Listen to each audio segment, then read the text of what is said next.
الشيطان الرجيم.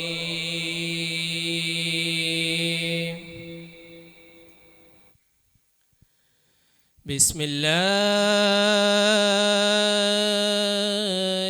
الرحمن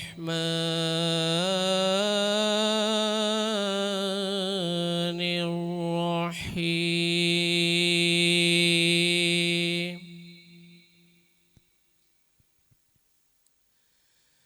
والعاديات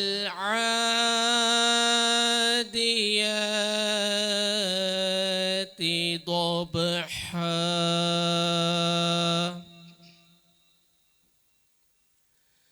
فالموريات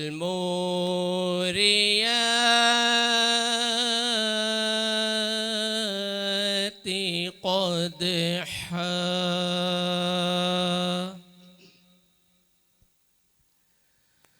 فالمغيرات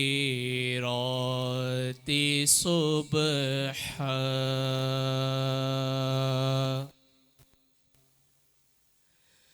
فأثرن به نقعا فوسطن به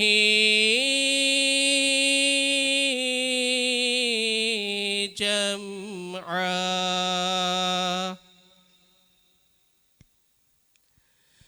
إن الإنسان لربه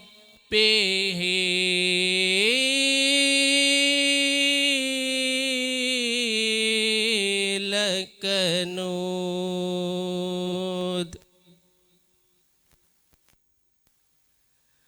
وإنه على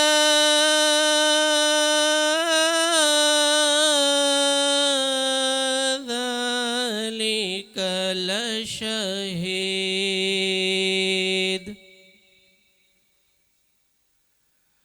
وإنه لحب الخير لشديد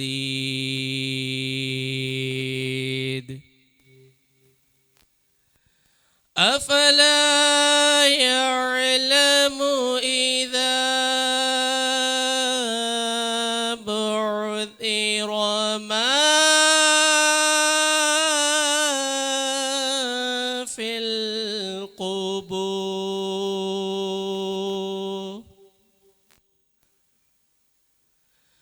وحصل ما في الصدور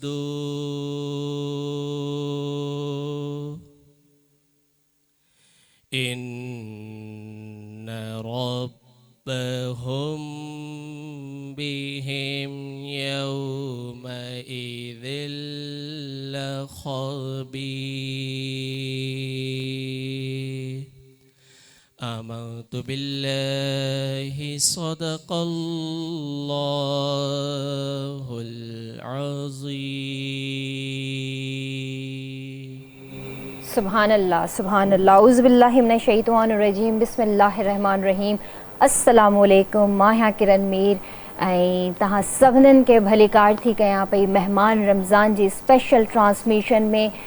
अॼु जी बहितरीन ॻाल्हि ऐं अल्लाह पाक पंहिंजी पाक किताब में सूरह बकरा में फ़रमाए थो, ए ईमान वारो तव्हां ते रोज़ा फ़र्ज़ कया विया आहिनि जहिड़ी रीति तव्हां खां पहिरियां उम्मत ते क़ौमुनि ते फ़र्ज़ कया विया हुआ, जीअं तव्हां तक़वा इख़्तियार करे सघो। ऐं मां चवां थी त बहितरीन सोल्यूशन जेको आहे न हर इंसान जी मुश्किलातुनि जो हिकिड़ो त रोज़ो रखो, क़ुरान पढ़ो, नमाज़ पढ़ो ऐं उनखे रिपीट में लॻाए छॾियो। रिपीट में लॻाए छॾींदा त तव्हांखे हिकिड़ो त आदत बि पवंदी। समटाइम छा थींदो आहे त असां 5 नमाज़ूं न पढ़ंदा आहियूं, टू बी वेरी ऑनेस्ट। कोई पढ़ंदो आहे, कोई न पढ़ंदो आहे। कंहिंजी नमाज़ क़ज़ा थी वेंदी आहे, कोई वक़्तु न ॾेई सघंदो आहे। ऐं कोई चवंदो आहे त मां हीउ कमु करे वठां, बसि पढ़ां थो, एतिरे में वरी उनखां ॻाल्हि विसरी वेंदी आहे त अलाह साईं आज़माईंदो आहे पंहिंजे बंदे खे। अलाह साईं उनखे आज़माईंदो आहे त हिन खे मुंहिंजी यादि कहिड़े वक़्तु थी अचे पई, अचे थी या नथी अचे। जॾहिं बि अलाह जो सॾु थिए थो, अज़ान अचे थी, अलाह सॾे थो त अचो मुंहिंजी तरफ़, वधो मुंहिंजी तरफ़, नमाज़ पढ़ो, तिलावत कयो। पर कुझु माण्हू पढ़ंदा आहिनि नमाज़, कुझु क़ज़ा करे छॾींदा आहिनि, क़ज़ा करे पढ़ंदा आहिनि। त अलाह साईं आज़माइशुनि में विझंदो आहे अहिड़नि इंसाननि खे, ऐं उन्हनि खां पोइ जेको आहे आहिस्ता आहिस्ता इंसान खे पाण खे बि अहसासु थींदो आहे, नदामत थींदी आहे त काश मां एतिरियूं नमाज़ूं जेके क़ज़ा करे वियो आहियां मां टाइम ते पढ़ी वठां हा, त थी सघे थो त मुंहिंजा हे मसइला हल थी वञनि हा, थी सघे थो त अलाह मूंखे हिन मुश्किलात मां कढी वठे हा। चवण जो मक़सदु इहो आहे त अञा बि वक़्तु आहे। हीउ जेको भलारो महीनो आहे, इंसान दुआऊं कंदो आहे त अलाह साईं हिन वक़्तु जेकॾहिं हीउ रमज़ान जो महीनो मुंहिंजी क़िस्मत में आहे त मूंखे एतिरी मोहलत वरी ॾिजांइ जो ॿिए साल मुंहिंजी ज़िंदगी में इहो रमज़ानुल मुबारक जो मौक़ो अचे। न त इलाही इंसान तरसंदा आहिनि त असांखे रमज़ान जो महीनो हिकु भेरो नसीब थी वञे। असां ख़ुशकिस्मत आहियूं।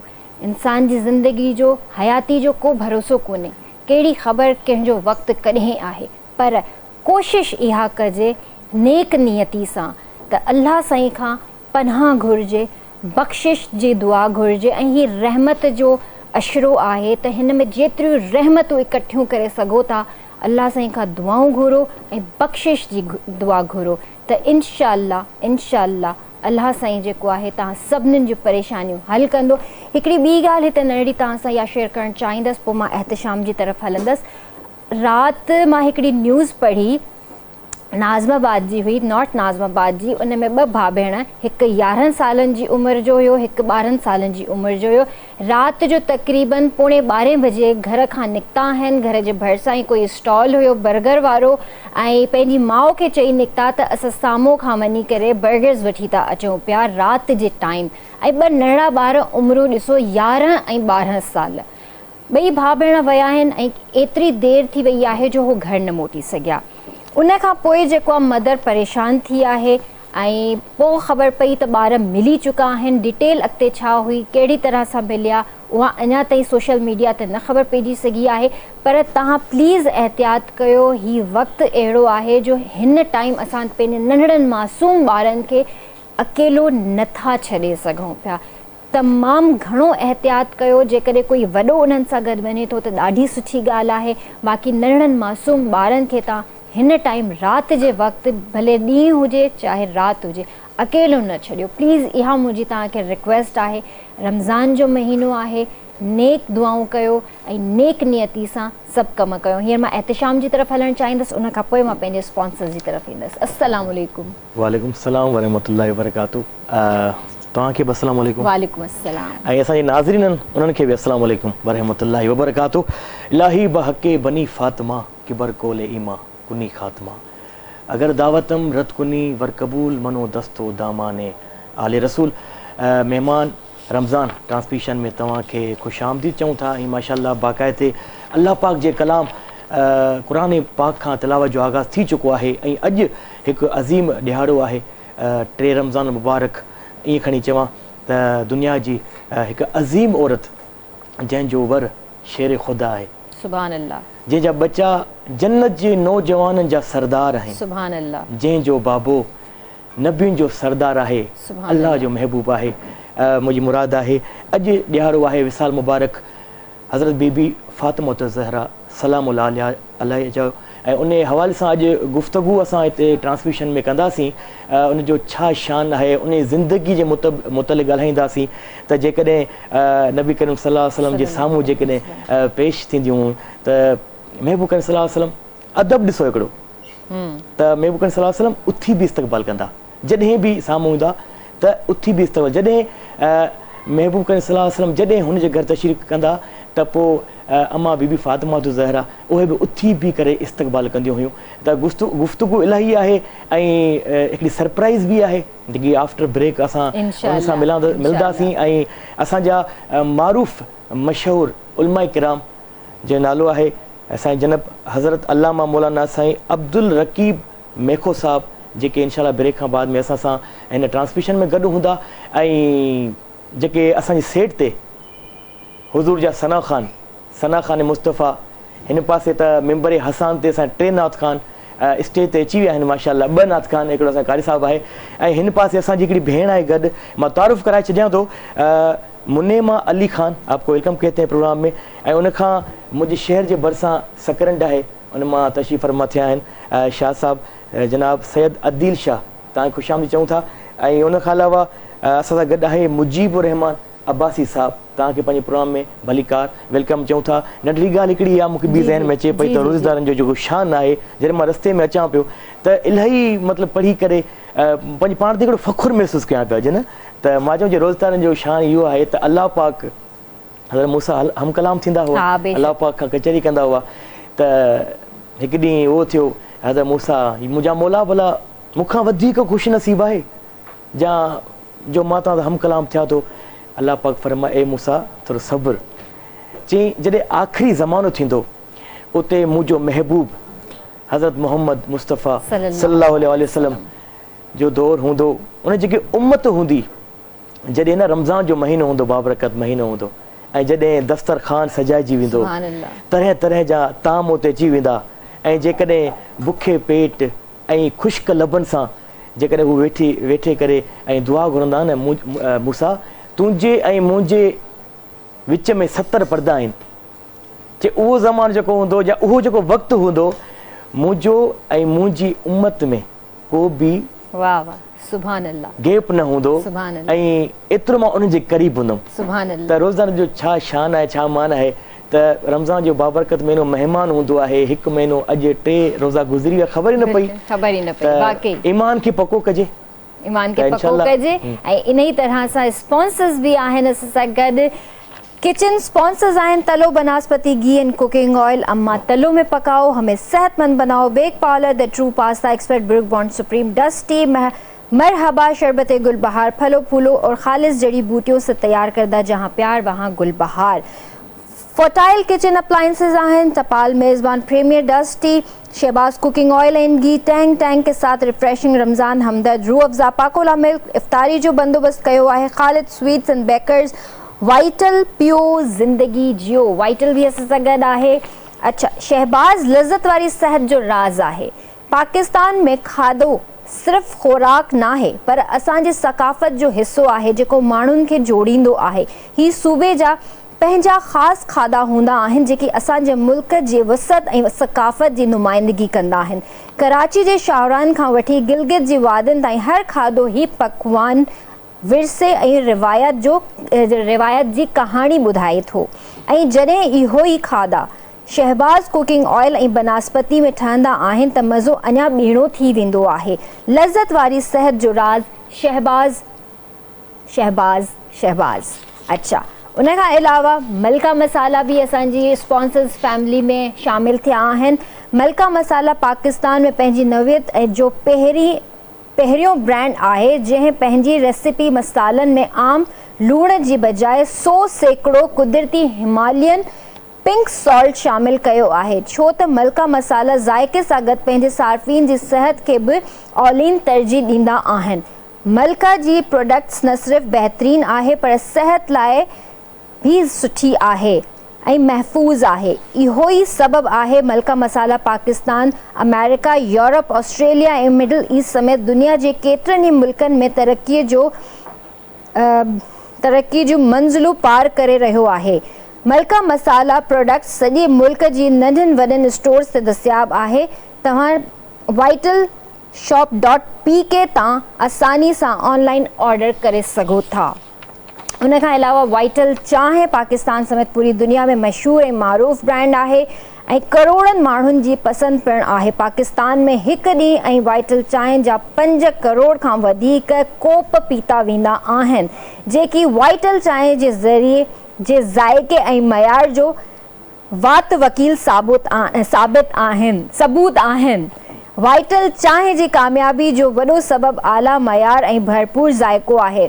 वाइटल पियो ज़िंदगी जियो। वाह। अॼु थोरी मूंखां फम्बलिंग थी आहे, रोज़े में आहियां अल्हम्दुलिल्लाह, सो इंसान आहियां मां बि, फम्बलिंग थी वेंदी आहे ज़िंदगी में आम रूटीन में भी थी वेंदो आहे। न पर अॼु मां कुझु वधीक फम्बलिंग करे छॾियूं। अच्छा, उन खां अलावा व्यूअर्स स्पेशली मां पंहिंजी ड्रेस जे हवाले सां ॻाल्हि करणु चाहींदसि त जीअं त तव्हांखे ख़बर आहे त मां डेली अज़बा वॉर्डरोब जी ड्रेसिस पाईंदी आहियां। अॼु हीअ स्पेशल ड्रेस आहे अज़बा जी ऐं हिन ब्रांड जी ख़ासियत इहा आहे त हे क्वालिटी ऐं फैब्रिक ते कॉम्प्रोमाइज़ न कंदा आहिनि।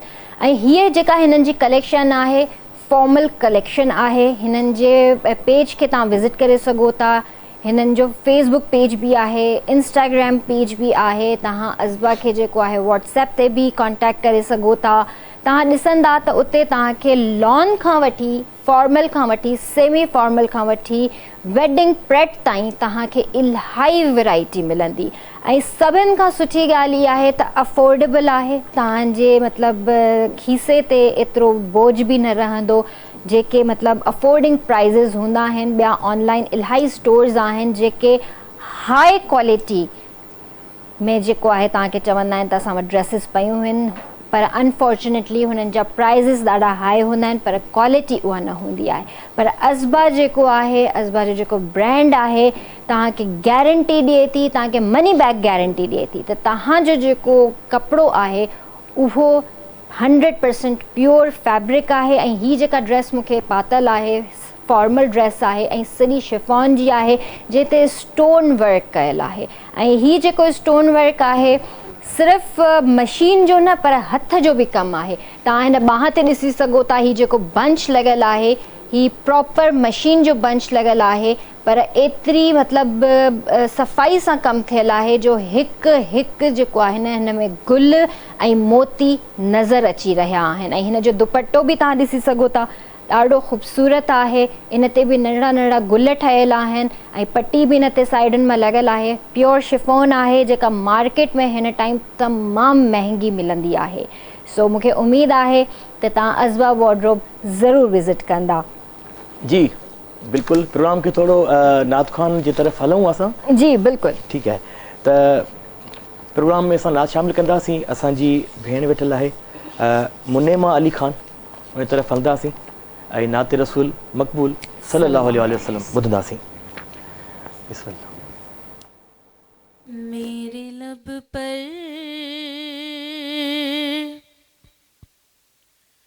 मोहम्मद का नाम आ गया, खाके नखले तमन्ना हरी हो गई मेरे लब पर, मोहम्मद का नाम आ गया, खाके नखले तमन्ना हरी हो गई। और जब मैं पहुँचा दरे शाहे लौलाक पर, खुद ब खुद झुक गए उनके कदमों में सर। और जब मैं पहुँचा दरे शाहे लौलाक पर,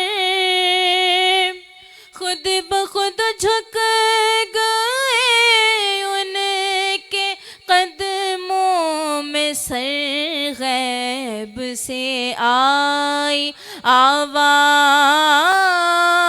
ओ बेखबर, जा तेरी खोटी किस्मत हरी हो गई मेरे लब पर, मोहम्मद का नाम आ गया, खाक नखले तमन्ना हरी हो गई, और झोंके ठंडी हवाओं के आने लगे, ये लोग आँखों पे अपनी बिठाने लगे। झोंके ठंडी हवाओं के आने लगे, ये लोग आँखों पे अपनी बिठाने लगे। मेरी जिस दिन से ताजदारे हरम दोस्तों से तेरे दोस्ती हो गई, मेरे लब पर मोहम्मद का नाम आ गया। बैठे बैठे मेरी हाज़री हो गई, और मुझ पे इतना नियाज़ी करम हो गया। ये लोग कहने लगे पंजतन का गदा, मुझ पे इतना नियाज़ी करम हो गया। ये लोग कहने लगे पंजतन का गदा, इस घराने का जब से मैं नौकर बना, इस घराने का जब से मैं नौकर बना, सबसे अच्छी मेरी नौकरी हो गई। जब से इस घराने का मैं नौकर बना, सबसे अच्छी मेरी नौकरी हो गई। मेरे लब पर मोहम्मद का नाम आ गया, शाख नखले तमन्ना हरी हो गई। सुभान अल्लाह, सुभान अल्लाह, सुभान अल्लाह। इते हिकिड़ी बर्थडे विश करणु चाहींदसि। असांजो ओबी ऑपरेटर आहे ख़ादिम मेतलो, उनजो नंढड़ो पुटु आहे 10 सालनि जो शेर मोहम्मद मेतलो। अॼु उनजी बर्थडे आहे। So many many happy returns of the day तव्हांखे। ऐं अल्लाह साईं तव्हांखे ख़ुशि रखे, आबाद हुजो, ऐं अल्लाह साईं तव्हांजा नसीब सुठा करे। ही नंढियूं नंढियूं विशिज़ आहिनि। असां पंहिंजे व्यूवर्स खे बि चवंदासीं त तव्हां बि असांजे प्रोग्राम में शामिलु थी सघो था। का विश हुजे या का ॻाल्हि करणु चाहियो था त बिल्कुलु तव्हां असांजे प्रोग्राम में शामिलु थी सघो था। ऐं स्पेशली जेके नंढड़ा ॿार जिन जी रोज़ा कुशाई थींदी आहे, जेकॾहिं तव्हां अचणु चाहियो था असांजे प्रोग्राम में त बिल्कुलु अची सघो था, असांखे कॉल करे सघो था, ऐं तव्हां रजिस्ट्रेशन कराए सघो था। उन खां पोइ असांजे प्रोग्राम में बि शामिलु थी सघो था, ऐं ॿारनि जी रोज़ा कुशाई बि हिते करे सघो था। ऐं जेकॾहिं तव्हां हिते नथा अचो ऐं कॉल ते जेकॾहिं ॿुधाए सघो था त असां उन्हनि खे बिल्कुलु मुबारकबाद पेश कंदासीं इंशाअल्लाह। महरीन बि असां सां गॾु आहिनि, सो महरीन ॾे बि हलंदासीं। अस्सलाम वालेकुम महरीन। अल्हम्दुलिल्लाह, आप कैसी हैं? अल्हम्दुलिल्लाह, अल्हम्दुलिल्लाह ठीक ठाक। आजकल आपको पता है मौसम इतना ख़राब है कि आपका गला जो है ना आपका साथ नहीं दे रहा। आप कितनी भी कोशिश कर लें लेकिन जो है वो आपको जो है ना वो पीछे घसीट रहा है कि मैं ठीक नहीं होऊंगा। नहीं, आज माशाल्लाह सुबह जो हमने सहरी की है, अल्हम्दुलिल्लाह अल्हम्दुलिल्लाह, कहा गया है कि 17 साल का रिकॉर्ड टूटा है कि आज के दिन पर इतनी सुबह ठंडी थी। हाँ, और 15 टेम्परेचर था। बिल्कुल बिल्कुल। एक्चुअली ये जो मौसम एकदम से ठंडा और गर्म हो रहा है ना, इसकी वजह से ज़्यादा तबीयत ख़राब हो रही है। बाकी तो अल्हम्दुलिल्लाह जब हम रोज़े स्टार्ट करते हैं तो इतना सब्र आ जाता है कि उसकी खुशी में ही ना भूल जाते हैं भूख और प्यास। और हकीकत ये भी बात होता है कि इफ्तार भी अच्छी मिलेगी तो इंसान वैसे ही खुश हो जाता है। नहीं, हम लोग अल्हम्दुलिल्लाह वैसे ही खुश होते हैं। हमें पता है कि शेफ मेरीन हमारे साथ है बहुत शुक्रिया। और खालिद स्वीट्स हमारे साथ है। बिल्कुल बिल्कुल, और बहुत अच्छी उनका हाँ। पैक था, हमने कल एंजॉय किया। Thank you so much for that. आज जी हमारी रेसिपीज बड़ी अच्छी हैं। अच्छा। और हम इस दफ़ा मैं बिल्कुल भी उस तरफ पकौड़ों और उस पर नहीं आ रही हूँ अभी। सही। मेरी कोशिश है कि आप डिफरेंट कुछ इफ्तार में बनाएं जिससे आप की सेहत भी अच्छी रहे और अच्छा भी रहे। ज़्यादा फ्राई चीज़ें खाना बहुत अच्छी बात नहीं है। मेरे लिए बहुत अच्छा है ये, तो मेरे लिए बहुत स्पेशली अच्छा है। जो हाँ। आप खाली पेट होते हैं, मैं यहाँ पे एक छोटी सी टिप देना चाहूँगी जी। कि जब भी आप रोज़ा खोलें तो आप जब खजूर खाते हैं उसके बाद आप पानी पिएं या जो भी आप शरबत पीना चाहते हैं वो पी के थोड़ी देर आप Rest करें। रिलैक्स हो जाए। एकदम से आप फ्राइड आइटम पे जंप नहीं करें।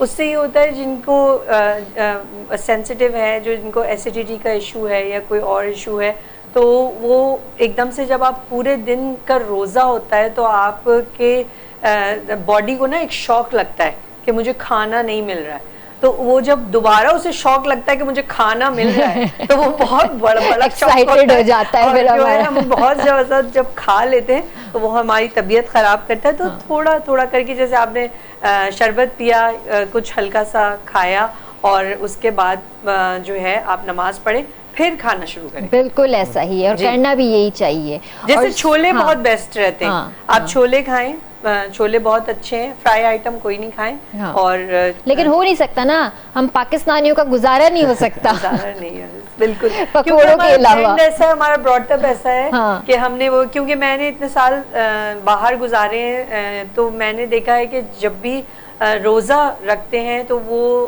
वहाँ सूप बनाते हैं। हाँ।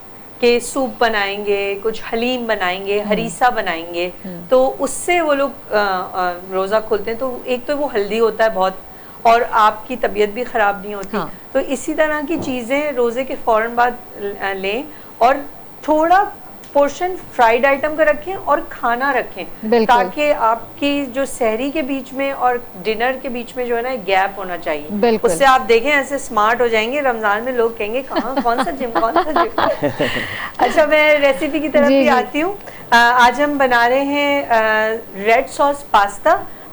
बेक पार्लर के हमारी पेनी मैकरोनी से बनाएंगे और उसके साथ हम आज बड़ा ज़बरदस्त सा मीठा भी बना रहे हैं जी। वाह जी वाह। हमारे पास ये सवैयाँ हैं बेक पार्लर की, तो हम इनकी सवैयाँ बनाएंगे। ज़बरदस्त। और मीठा जो है बन रहा हो तो घी के बगैर, तलो बनास्पति के बगैर तो वो बन ही नहीं सकता। सही बात तो है। उसके साथ हम जी बनाएंगे ज़बरदस्त सी तुक मलंगा और वाह, मिंट वाह। के साथ गुलबहार का शरबत। तो आज की इफ्तार होने वाली है बड़ी मज़ेदार। इन सारी रेसिपीज़ को नोट डाउन कर लें और आई होप जब आप देखेंगे तो ज़रूर मुंह में पानी आएगा। तो do try and let us know कि आप हमारे फेसबुक पेज पे भी हमें फीडबैक दे सकते हैं। आपको रेसिपीज़ कैसी लगी, आपको ट्राई कैसे किया। तो हमें अच्छा लगता है जब हमें फीडबैक मिलता है। Fertile kitchen is the main sponsors. मैं यहाँ पे बताना चाहूँगी फर्टाइल किचन अप्लाइंसेस का मारूफ ब्रांड है और अपने सारिफीन को जिद्दत और उम्दगी फराम करने के लिए पुरअज़्म है। फर्टाइल ने सालों में तेज़ी से तरक्की की है और अब तक 200 मिलियन से भी ज़्यादा सारिफीन है। कंपनी की मसनूआत 50 से ज़्यादा ममालिक में दस्तयाब है। फर्टाइल पूरी दुनिया के कस्टमर्स की ज़िंदगी को बेहतर बनाने के लिए वक्फ है और जब आपके पास अप्लाइंसेस ज़बरदस्त हों तो किचन में बहुत मज़ा आता है। ये मेरा फेवरेट टॉपिक है, मैं इधर नहीं जाऊँगी। ओवर टू यू किरण। तव्हां पंहिंजो कमु स्टार्ट करे छॾियो त असां नात ॿुधूं। नात ॿुधण सां गॾोगॾु तव्हांखे बि ॾिसंदासीं पिया त कीअं ठाहियो पिया। मां त हिते स्क्रीन ते ॾिसंदो रहंदो आहियां त कीअं छा समझ छा नहीं हुन में। क्या बोल रहा है। वो कह रहे हैं कि आप रेसिपी शुरू करें, मैं नातखुआ से करूंगा, फिर आपके पास भी आ जाऊंगा और हाँ। बाद में आप जो बताना चाहे वो भी बता हाँ, दें। हाँ, सब और मतलब उसके समझा बाद था। उसके बाद आगे क्या जिंदगी नहीं, में। उसके बाद क्या बोला कि मैं आपको स्क्रीन पर देखता रहता हूँ। फिर देखते रहते स्क्रीन हैं। पे देखता रहता हूँ क्या क्या उसमें आप ऐड कर रहे हैं ना, सही तो है। पूरा मैं थोड़ा ना बहुत थोड़ा बहुत बिल्कुल, सीख आप जाऊंगा। मुझसे पूछते रहा करें मेरी अब आपने ठीक। क्या किया, अब आपने क्या किया, तो ये कि मेरी रेसिपी भी मेरी कंप्लीट। इसी तरह सीख भी जाएगा। इतना भी नहीं सीखना चाहिए, थोड़ा थोड़ा, नहीं नहीं, क्योंकि बहुत ज्यादा कम सीखना भी- चाहिए, बहुत ज्यादा सीखना नहीं चाहिए, फिर नुकसान है। हाँ, नुकसान वही होता अच्छा, है। कल आप कह रही थी कि फायदा है। देखिए, जब सब कुछ आ रहा होता है ना, तो फिर आपकी जिम्मेदारियां, अगर आप जिम्मेदारियां लेने के लिए तैयार है ना, तो आप कूद जाएं कि भाई सही मुझे बात ये है। भी आता है, मुझे ये भी आता है। लेकिन ये कि देखिए, जो भी काम करें ना, खुशी से करें, हाँ। मुंह बना के नहीं करें। अगर आपको सब कुछ आता है और आपने मूड ऑफ करके काम किया, कल बड़े अच्छे हमारे मेहमान आए हुए थे, वो जिक्र कर रहे थे कि एक माहौल घर में अच्छा नहीं होता, एक प्लेजेंट फीलिंग नहीं आती, अल्लाह की दी हुई सारी नेमतें हैं, लेकिन मूड यूं ऑफ रहता है। देखिए, एक मुस्कुराहट भी एक सदका जारिया है। हकीकत। अगर आप किसी से मुस्कुरा के एक जस्ट शेयर अ स्माइल, तो सामने वाला बंदा भी कितना ही परेशान हो बेचारा, लेकिन अगर आप स्माइल देंगे तो एक अच्छी उसको फीलिंग आती है। तो अगर आप कोई भी काम कर रहे हैं तो एक अच्छी स्माइल के साथ कि अम्मी मैंने ये कर दिया है, और कोई काम है तो बताएं, बेशक अम्मी कहेंगे यार जीती रहो, दुआ ही मिल जाएगी। हाँ, है ना? हकीकत है। और बिल्कुल अगर बहुत ऐसा ही सारा है। काम कर लिया है और ऐसे झटक दिया पैर और यूं कर दिया कि इतना, नहीं, तो ये फिर वो मैनर्स के सारी खिलाफ भी मेहनत चला आपकी जाता जाया हो है। जाती ये है। मैनर्स के खिलाफ भी तो है। ये मैनर्स के खिलाफ है। अगर बिल्कुल। आपने काम किया है तो आप उसको बता भी सकते हैं कि मैंने ये सारा काम किया है, लेकिन अगर थोड़ी तुम मेरी हेल्प कर दो। ॻाल्हियूं ज़बरदस्त बहुत ॻाल्हियूं ज़बरदस्त हलनि पियूं ऐं प्यारियूं ॻाल्हियूं हलनि पियूं, इहे थींदियूं रहंदियूं, पर हिकिड़ी नात शामिल कयूं था जी। असां पंहिंजे ट्रांसमिशन में। सैयद अदील शाह जंहिंजी आवाज़ में नात रसूल मक़बूल सल्लल्लाहु अलैहि वसल्लम ॿुधंदासीं। बिस्मिल्लाह।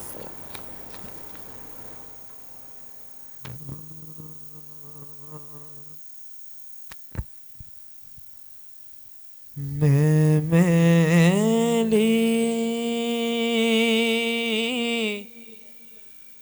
तल मैला मेरा, मैं मैली तल मैला मेरा, कृपा करो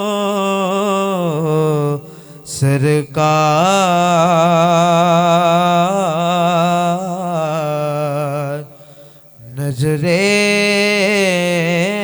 करो सरकार,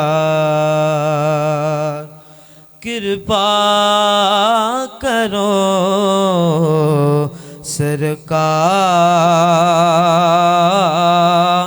सरकार, नजरे करो सरकार, सर पे उठाए मैं पाप की गठनी, सर पे उठाए पाप की गठनी, आई हूँ तेरे द्वार, नजरे करो सरकार, और मोरे की वैया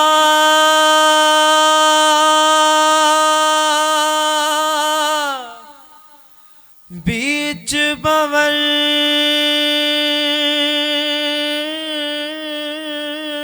में कश्ती डूब न जाए, मोर की वैया, मोर की वैया,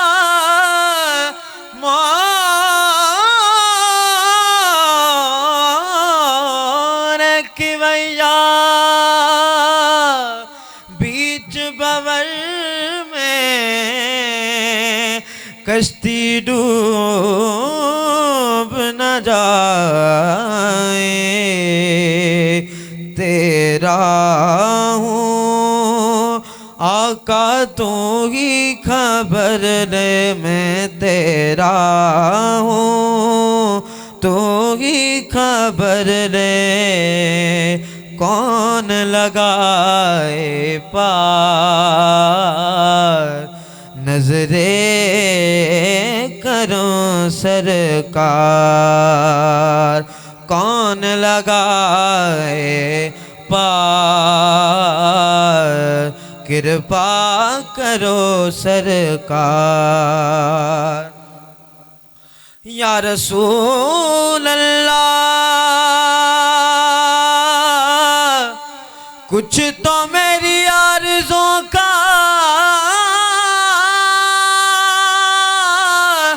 कुछ तो मेरी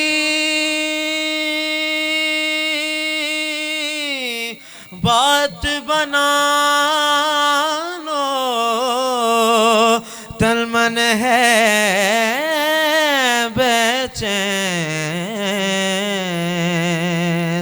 सर पे उठाए पाप की गठरी में, सर पे उठाए पाप की गठरी, आही हूँ तोरे द्वार, कृपा करो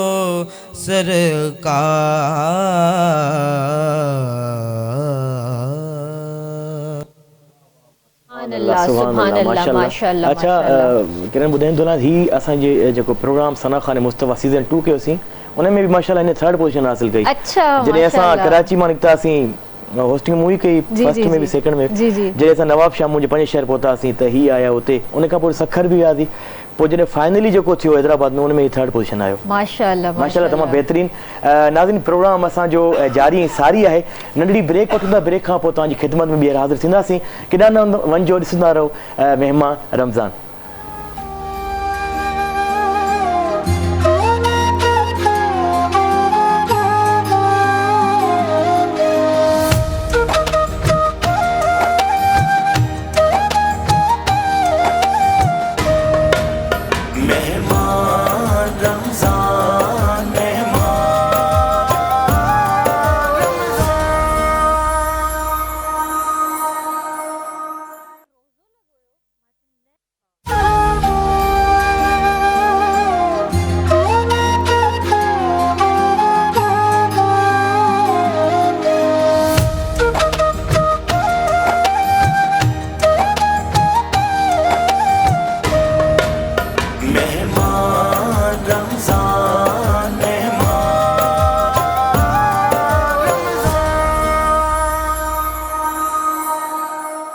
मेहमान रमज़ान जे फुटाइल किचन में तहां के ॿीहर मां भलीकार करण चाहींदसि ऐं बिल्कुलु असां सां गॾु स्पॉन्सर्स फैमिली भी आहे ऐं स्पॉन्सर्स आहिनि तलो बनास्पति घी एंड कुकिंग ऑयल, अम्मा तलो में पकाओ हमें सेहतमंद बनाओ, Bake Parlor the true pasta expert, Brooke Bond Supreme dust tea, Marhaba शरबत गुलबहार, फलों फूलों और खालिस जड़ी बूटियों से तैयार करदा, जहां प्यार वहां गुलबहार, futile kitchen appliances, Tapal Mezban premier dust tea, Shahbaz cooking oil and ghee, Tang के साथ रिफ्रेशिंग रमज़ान, हमदर्द रूह अफ़ज़ा, पाकोला मिल्क, इफ्तारी जो बंदोबस्त कयो आहे, Khalid sweets and bakers, vital पियो ज़िंदगी जियो।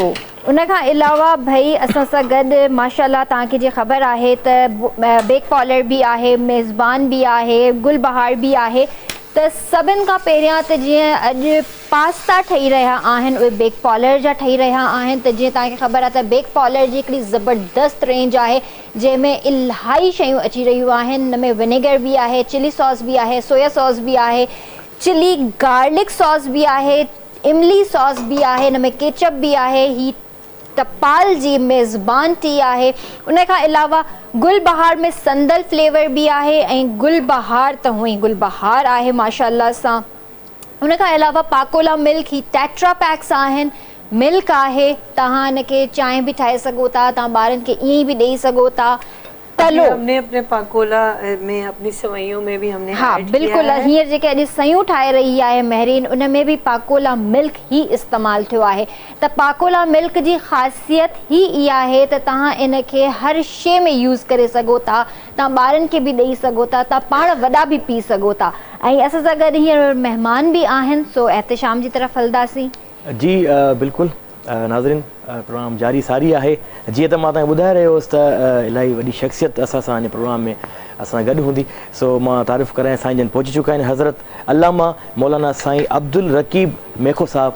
अस्सलाम वालेकुम वरहमतुल्लाह। शायदि माइक फ़िलहाल इहा यूज़ कयो बिल्कुलु ठीकु आहे बिल्कुलु बिल्कुलु ठीकु आहे वालेकुम अस्सलाम वरहमतुल्लाहि तव्हांखे सभ खां पहिरियां वेलकम चऊं था पंहिंजे प्रोग्राम में भलीकार चऊं था महिरबानी अवां मूंखे मौक़ो ॾिनो अॼु पंहिंजे प्रोग्राम में मधु कयो अवां जो दीदार थियो ऐं उम्मत मुस्लिमा सां कुझु दीन जी ॻाल्हियूं करण जो बि मौक़ो ॾिनो अथव अवां जी KTN जी पूरी टीम जी महिरबानी वॾी महिरबानी रमज़ान शरीफ़ सभ खां पहिरियां ॿुधायो तव्हांजो कीअं गुज़रंदो आहे तव्हांजी कहिड़ी मसरूफ़ियात हूंदियूं आहिनि अल्हम्दुलिल्लाह अक्सर पंहिंजे बेशतर ईअं ई थींदो आहे त पंहिंजे मदरसे में ई पहिरियों ॾोहो गुज़री वेंदो आहे ऐं उते पंहिंजे तलबा सां पंहिंजे साथीदार सां पंहिंजे ख़ानदान सां पंहिंजे बचड़नि सां रही करे रमज़ान शरीफ़ जी सेहरी ऐं इफ़्तारी थींदी आहे सुभान अल्लाह हिन दफ़े कंहिं कम सां के अल्हम्दुलिल्लाह तरतीब जुड़ी वई आहे दोस्तनि सां बि राब्ता थी विया जी बिल्कुलु बिल्कुलु अञा वधीक कुझु हिन रमज़ान शरीफ़ में असांखे ॼण त मज़ो महसूस थिए थो माशाअल्लाह गुज़रनि था मौसम बि अल्हम्दुलिल्लाह हिन दफ़े हमेशह खां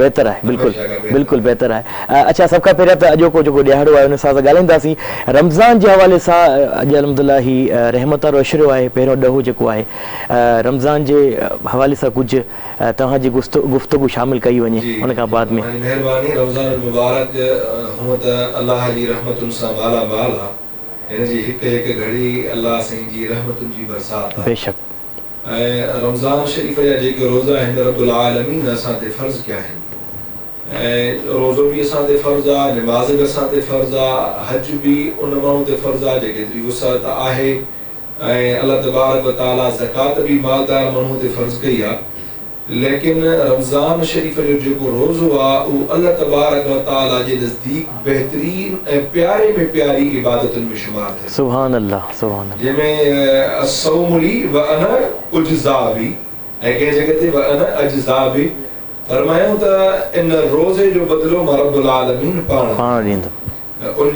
बुख काटण जे करे मुंहिंजो बानो मां रब्बुल आलमीन जो अमर जेको आहे सो मञे रमज़ान शरीफ़ जा रोज़ा रखे थो सुबुह जे टाइम ते जॾहिं मुंहिंजो हुकुम थिएसि थो उथी करे घर में मौजूद अथनि खाई करे असां वटि हिन टाइम वॾियूं सहूलियतूं आहिनि वञूं जेकॾहिं पंहिंजे पोएं ज़माने ॾे असां पंहिंजे प्यारे हबीब हज़रत महबूब मोहम्मद नबी सल्लल्लाहु अलैहि वसल्लम जे ज़माने नज़र फरमायूं त साईं जन पंहिंजी ज़िंदगीअ में जेके रोज़ा रखिया आहिनि इमामुल अंबिया जा रोज़ा तक़रीबन पाणी ऐं खारकत रखिया आहिनि अल्लाहु अकबर असां वटि त इलाही सहूलियतूं आहिनि ऐं असांखे अल्लाह साईं इलाही सारी नेमतुनि सां नवाज़ियो आहे इलाही सारियूं असां वटि सहूलियतूं आहिनि जंहिंमें असां रमज़ान शरीफ़ जे अंदरि पंहिंजे दस्तरख़ान खे कुशादे तरीक़े जेको आहे सो सहरी में बि सजायूं था अल्हम्दुलिल्लाह ऐं इफ़्तारी में बि अल्हम्दुलिल्लाह सजायूं था ऐं बिलख़ुसूस मां तव्हांखे हीअ अर्ज़ु कंदुमि त हिन रमज़ान मुबारक जे माह मुक़द्दस खे अल्लाह तबारक व तआला शहरुल क़ुरआन जो लक़ब बि ॾिनो आहे बेशक हिन रमज़ान मुबारक जे महीने में अल्लाह तबारक व तआला रहमत वारे बरकत वारे महीने में क़ुरान अज़ीम भी नाज़िल कर फरमायो शहरु रमज़ान अल्लज़ी उन्ज़िल फ़ीहिल क़ुरआन हुदल लिन्नास व बय्यिनातिन मिनल हुदा वल फ़ुरक़ान रब्बुल आलमीन फरमायो त हिन माह मुक़द्दस रमज़ानुल मुबारक में मां रब्बुल आलमीन अवां ॾे उहो किताब मोकिलियो थी मांव जेको अवां सभिनीनि जे लाइ फ़ुरक़ान बणिजी आहे सुभान अल्लाह हुदल लिन्नास वबय्यिनातिन मिनल हुदा वल फ़ुरक़ान रब्बुल आलमीन फरमायो त हिदायत बणाए मोकिलियो आहे क़ुरान अज़ीम खे असां इंसाननि जे लाइ वबय्यिनातिन मिनल हुदा ऐं तव्हां ॾे निशानियूं खणी आयो क़ुरान अज़ीम अॻियों फरमायूं वल फ़ुरक़ान मां अव्हां ॾे उहो किताब मोकिलियो आहे जेको अव्हां ॾे फ़ुरक़ान बणिजी आयो जेको तव्हांखे फ़र्क़ु करे ॾेखारींदो छा में कहिड़ी शइ हलाल आहे कहिड़ी शइ हराम आहे कहिड़ी शइ जाइज़ आहे कहिड़ी शइ नाजाइज़ आहे असांखे ज़िंदगी कीअं गुज़ारणु घुरिजे असांखे जेकॾहिं ज़िंदगीअ में मौक़ो मिले रमज़ान शरीफ़ असांजी ज़िंदगीअ में अचे त असां कीअं गुज़ारियूं ऐं तक़रीबन अल्लाह तबारक व तआला इन्हीअ पंहिंजे कलाम मुक़द्दस जे अंदरि क़ुरान अज़ीम में 99 मरतबा ख़िताब कयो आहे या अय्युहल्लज़ीना आमनू सुभान अल्लाह ईमान वारनि सां ऐं हाणे असां ईमान वारा जेके असां कलमे पढ़ण वारा आहियूं असां इन घड़ियुनि में इन अल्लाह जे सॾ ॾे तवजो त कयूं बेशक कनो त क्यों दर चवण छा थो चाहे या अय्युहल्लज़ीना आमनू कुतिबा अलैकुमुस सियाम कमा कुतिबा अलल्लज़ीना मिन क़ब्लिकुम लअल्लकुम तत्तक़ून रब्बुल आलमीन फरमायो त मां इन माह मुक़द्दस रमज़ान शरीफ़ खे अव्हां जी मग़फ़िरत जे लाइ अव्हां ॾे मोकिलियो मां अल्लाह या अय्युहल्लज़ीना आमनू ओ ईमान वारो कुतिबा अलैकुमुस सियाम कमा कुतिबा अलल लज़ीना मिन क़ब्लिकुम लअल्लकुम तत्तक़ून, यानी रमज़ान मुबारक जो महीनो अवांखे मारब जी रहमतुनि जे पासे छिके थो अचे, सुभान अल्लाह, के सुभान थो करे अचे। असांखे खपे त असां हिन रमज़ान मुबारक जे महीने मां मुकम्मल तौर ते फ़ाइदो वठूं ऐं अल्लाह जी रहमतुनि खे तलाश कयूं ऐं यकीनन अल्लाह जी रहमत बि असांजे लाइ मुंतज़िर थी रहे। बिल्कुलु बिल्कुलु ॻाल्हि ॿोल जारी रहंदी ऐं असांजे इल्म में बि इज़ाफ़ो थींदो ऐं असांजी नाज़रीन आहिनि उहे बि माशाअल्लाह इल्म में इज़ाफ़ो थींदो। नात तरफ़ हलंदासीं। असां सां गॾु वेठल आहिनि जनाब मुजीबुर रहमान अब्बासी साहब। तव्हांजी आवाज़ में नात रसूल मक़बूल सल्लल्लाहु अलैहि वसल्लम शामिल कंदासीं। बिस्मिल्लाह। मदीने से बुलावा रहा है, मदीने से बुलावा आ रहा है,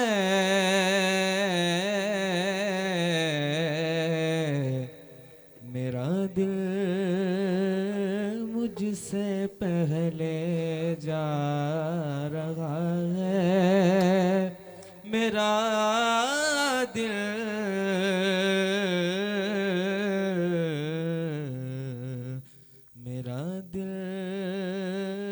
मुझसे पहले जा रहा है। यहाँ मर्जी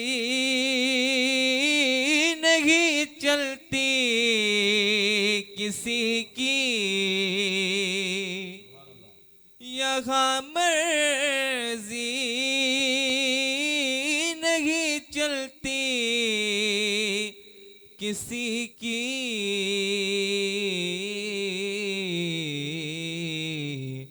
मदीने वाला ही बुलवा रहा है, मदीने से बुलावा आ रहा है,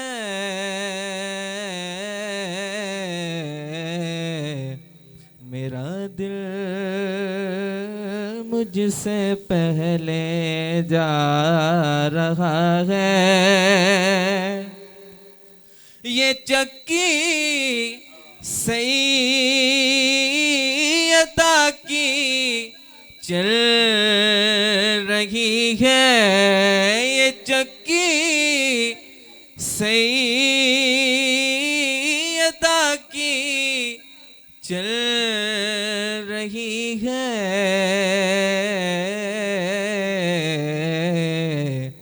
ज़माना जितना लंगर खा रहा है, मदीने से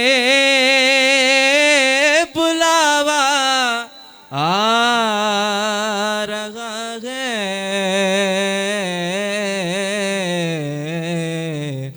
मेरा दिल मुझसे पहले जा रहा है, मेरा दिल भी तू अपने साथ ले जा, मेरा दिल भी तू अपने साथ ले जा,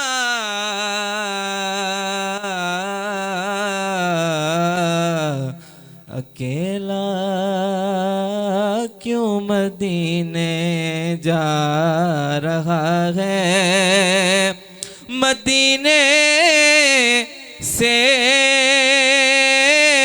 बुलावा आ रहा है,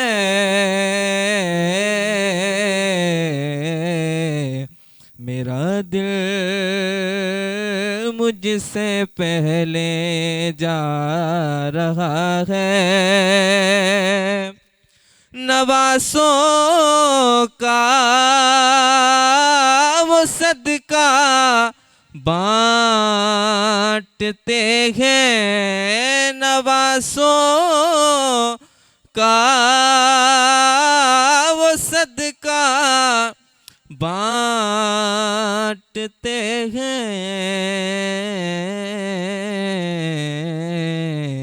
ज़माना उनका सदका खा रहा है। सुभान अल्लाह माशाल्लाह, तमामु बेहतरीन नात ऐं प्यारो अंदाज़, माशाल्लाह ख़ूबसूरत अंदाज़ आवाज़ हो। हलूं था अलामा साहब तव्हांजी तरफ़ हलंदासीं त जीअं त मुंहिंजे नबी करीम सल्लल्लाहु अलैहि वसल्लम जिन जो फरमान आहे त हज़रत बीबी फातिमा ज़हरा मुंहिंजे जिस्म जो टुकड़ो आहे। बेशक हीअं साईं, बेशक जिस्म जो टुकड़ो आहे। ऐं जेकॾहिं हिन दौरु ॾिठो वञे त असां जेको माण्हू आहिनि भेनरूं ॾिसनि पियूं, जेकॾहिं अम्मा बीबी फातिमा जी ज़िंदगी त ॾिसनि न, बेशक तो ज़िंदगी संवरजी वेंदी। बेशक ईअं आहे न, उन मुतलिक़ तव्हां बि कुझु उन में रोशनी विझो, उन ज़िंदगी जे मुतलिक़ त उन ज़िंदगी कीअं गुज़री, असांजे इल्म में इज़ाफ़ो थी वेंदो वधीक। बिल्कुलु, वॾी महिरबानी। अॼु 3 रमज़ान मुबारक ख़ातून जन्नत हज़रत अम्मा फ़ातिमा ज़हरा रज़ी अल्लाह ताला अन्हा जन जो विसाल जो ॾिहाड़ो आहे। नबी करीम सल्लल्लाहु अलैहि वसल्लम खे 4 न्याणियूं हुयूं ऐं मुंहिंजे हुज़ूर साईं जी नंढे में नंढी न्याणी जेका आई सा अम्मा फ़ातिमा ज़हरा आहे। ऐं सभ खां वधीक जेकॾहिं न्याणियुनि में वक़्तु हुज़ूर साईं सां गॾु गुज़ारियो त अम्मा फ़ातिमा ज़हरा गॾु गुज़ारियो। ऐं मुंहिंजी हुज़ूर जी ज़िंदगीअ खे जेकॾहिं तमामु न्याणियुनि खां वधीक वेझड़ाईअ खां ॾिठो त अम्मा फ़ातिमा ज़हरा ई ॾिठो। तमामु वॾो प्यारु हो मुंहिंजे हुज़ूर साईं जो अम्मा फ़ातिमा ज़हरा सां ऐं अम्मा फ़ातिमा ज़हरा जो मुंहिंजे हुज़ूर करीम सल्लल्लाहु अलैहि वसल्लम जन सां। रमज़ान मुबारक जो महीनो हले थो, कोशिशि कंदुमि, ज़िंदगी जा अमड़ साइण जा इलाही पहलू आहिनि, पर कोशिशि कंदुमि त इन निस्बत सां ई का ॻाल्हि कयां। जी जी बिल्कुलु बिल्कुलु। त ईअं रमज़ान मुबारक जो महीनो हुजे, ग़ालिबन रिवायतुनि में अचे थो त पहिरियों ई अशरो आहे। सही। 4 ॾिहाड़ा फाका कशीअ जा मुंहिंजे हुज़ूर साईं जे घर में, अल्लाह अकबर, सोणे हैदर करार जे घर में वक़्तु गुज़री चुको आहे। गिरह मानी खाइण जो मौजूदु कोन्हे को। अल्लाह अकबर। 4 ई ॾिहाड़ा अहले बैत इज़ाम नबी करीम सल्लल्लाहु अलैहि वसल्लम अम्मा फ़ातिमा ज़हरा हैदर करार हसन और हुसैन रोज़ा रखिया आहिनि, लेकिन ख़ाली पाणीअ ते रखिया आहिनि। अल्लाह अकबर। किन जॻहियुनि ते अचे थो त पाणी बि घटि मुयसरु थियो आहे, पाणी बि न पी सघिया आहिनि। अल्लाह अकबर। सो ईअं अचानक अल्लाह तबारक व तआला जी मदद थी, घर जे अंदरि 4-5 माननि जेतिरो अटो मौजूदु थियो। सही। के असबाब सां 4-5 मानियूं पची वयूं। अफ़्तारीअ जो टाइम थियो। अम्मा फ़ातिमा ज़हरा रज़ी अल्लाह ताला अन्हा 4-5 मानियूं खणी करे दस्तरखानूं विछायो ऐं दस्तरखानूं विछाए करे हिकिड़ी मानी सोणे हैदर करार जे अॻियां रखियूं, हिकिड़ी मानी हुसैन साईं जे अॻियां रखियूं, हिकिड़ी मानी हसन साईं जे अॻियां रखियूं। पोइ रिवायतुनि में अचे थो, किथे चए थो 4 आहे, किथे चए थो त 5 मानियूं। पोइ चवनि था त का बानी हा, जंहिं बानीअ खे बि हिकिड़ी मानी ॾिनऊं, पर हिकिड़ी मानी पंहिंजे अॻियां रखियऊं त गिरह मानीअ मां भॻऊं ऐं वात ते आंदऊं त ख़्यालु वियो त मुंहिंजो बाबो बि बुख ते आहे। अल्लाह अकबर, अल्लाह अकबर। अम्मा फ़ातिमा ज़हरा रज़ी अल्लाह ताला अन्हा उन गिरह खे उते रोकियो ऐं मानीअ जा 2 हिसा कया। अल्लाह 2 हिसा करे हिकिड़ो हिसो पंहिंजे रह मुबारक में ॿधऊं। अली साईं फरमायो त फ़ातिमा छाजे लाइ थी ॿधे? चए सोना अली, मां फ़ातिमा त बिल्कुलु खाई सघां थी, पर मुंहिंजो बाबो बि बुख ते वेठो आहे, मुंहिंजो ख़्यालु उन पासे ॾे आहे। अल्लाह अकबर। अम्मा फ़ातिमा ज़हरा हिकिड़ो गिरह उहो मानीअ जो पंहिंजे वात जे अंदरि मुबारक जे अंदरि विधो ऐं उथी उतां दस्तरखाने तां उहो रह मुबारक में जेको अधु मानीअ जो गभो ॿधलु हुयो, उहो खणी करे मुंहिंजे हुज़ूर साईं जे दरवाज़े ते दस्तक ॾिनऊं। हुज़ूर फरमायो केरु? फरमायूं बाबा मां फ़ातिमा। अल्लाह। हुज़ूर इन्हीअ बुख ऐं उन वारे आलम में हुज़ूर साईं पंहिंजी न्याणीअ जो अम्मा फ़ातिमा ज़हरा जो एॾो अदब फरमाईंदा हुआ, ॾींहं में छो दीवार सां गॾु दीवार ई जी जी जॾहिं बि अम्मा फातिमा ज़हरा मुंहिंजे हुज़ूर जे घर तशरीफ़ फरमा थे त मुंहिंजो हुज़ूर साईं इस्तक़बाल जे लाइ उथी बीहंदा सुभान अल्लाह सुभान अल्लाह त ख़ातून जन्नत आई आहे, जन्नत जी औरतुनि जी सरदार आहे, बेशक त मुंहिंजो हुज़ूर साईं उथी बि उन्हनि जो इस्तक़बाल कंदा हुआ। ऐं अंदरि जीअं घरड़े में दाख़िल थी, कमरे में दाख़िल थी, हुजरे में दाख़िल थी, मुंहिंजे हुज़ूर फरमायो त पुट कीअं अचणु थियो आहे? बाबा मुंहिंजे घरड़े में हीअ शइ मुयसरु थी, सो मां अलीअ खे बि मानी ॾिनी, हसन हुसैन खे बि मानी ॾिनी, मुंहिंजो ख़्यालु अव्हां जे पासे वियो त मुंहिंजो बाबो बि बुख ते वेठो आहे, बाबा साईं हे मां अव्हां ॾे खणी आई आहियां, अधु मानी जो गबो अधु पाण खाधो अथमि। मुंहिंजे हुज़ूर फरमायो फातिमा हथ पंहिंजो ओरे त कर। हुज़ूर हथ वठी करे अम्मा फातिमा जे हथ ते बोसो ॾेई करे फरमायो पुट फातिमा अॼु चोथों ॾींहुं फिरी आयो आहे, जेकर अॼु मानी जो गभो न खणी अचां त अॼु चोथीं राति बि तुंहिंजे प्यारे बाबे जी नबियनि जे सरदार मोहम्मद रबी जी अॼोकी राति बि बुख ते गुज़री वञे। अल्लाह अकबर अल्लाह। ॻाल्हि ॿोल जारी रहंदी ऐं वधीक इंशाल्लाह गुफ़्तगू रहंदी। महिमान रमज़ान जी किचन में जी किरण छा पची रहियो आहे, छा ठही रहियो आहे? महिमान रमज़ान जे फर्टाइल किचन में असां हिते मौजूदु आहियूं ऐं ज़बरदस्त मिठो बि ठहियो आहे ऐं रेसिपी भी मतलब चवंदा आहिनि न रस्ते में आहे, बस तैयार थियण वारी आहे। तो कहाँ तक हमारी रेसिपीज पहुंची है मैरीन? बस हमने अभी रेड सॉस हम इसकी बना रहे हैं, हमारा पास्ता रेडी है, हमने उसको बॉईल कर लिया है। अच्छा रेड पास्ता ये सॉस डन हो जाएगी तो हम इसमें अपना पास्ता ऐड कर देंगे तो हमारी रेसिपी कंप्लीट है। ज़बरदस्त। और दूसरा ये कि हमने इसको किस तरह से बनाया रेड सॉस पास्ता के लिए, जो सॉस के लिए मुझे चीज़ें चाहिए थी, मैंने 2 प्याज ली दरमियानी, उनको बारीक काट लिया, तकरीबन 5 से 6 टमाटर लिए, उसको आप काट लें या तो मोटा काट लें और उसको देगची में डाल दें तो उसके छिलके निकल जाएंगे, या फिर आप 4 हिस्से करके उसको मशीन में पीस लें, ठीक है, तब भी आपका पेस्ट अच्छा बन जाएगा। तलो तेल में हमने इसको लिया तकरीबन आधा कप के करीब तेल, उसमें हमने 2 प्याज डाली, प्याज को थोड़ा सा हल्का सा ब्राउन किया, उसमें हमने टमाटो पेस्ट जो बनाई थी वो डाल दी। अब उसके बाद मैंने इसमें डाली है कुटी लाल मिर्च 1 चाय का चमचा, लाल मिर्च पाउडर आधा चाय का चमचा, और इसमें कुछ पुदीने के पत्ते डाले हैं, नमक, और अब ये थोड़ा सा अभी गल जाए यानी गली वाले टमाटो थोड़ो तो उन्हें खपो इनमें हम इसमें फिर हम डालेंगे टोमेटो केचप जबरदस्त बेक पार्लर का, और हम डालेंगे बेक पार्लर का गार्लिक। ठीक है तो इते असां जेको आहे ब्रेक वठंदासीं ऐं ब्रेक खां पोइ असां हाज़िर थियूं था।